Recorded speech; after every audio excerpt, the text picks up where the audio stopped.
Hello guys, ayan may alaga akong ang tawag dito, sit Shih Tzu.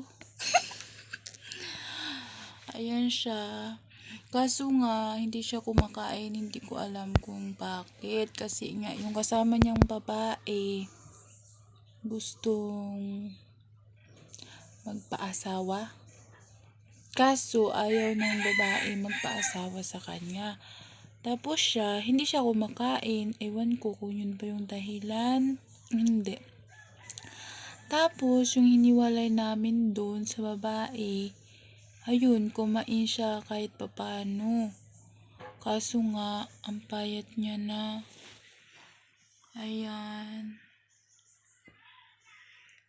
Mataba sana siya, kaso nga, ayun, dahil ilang araw na hindi siya kumain, kaya pumayat siya. Tubig lang ang iniinom niya.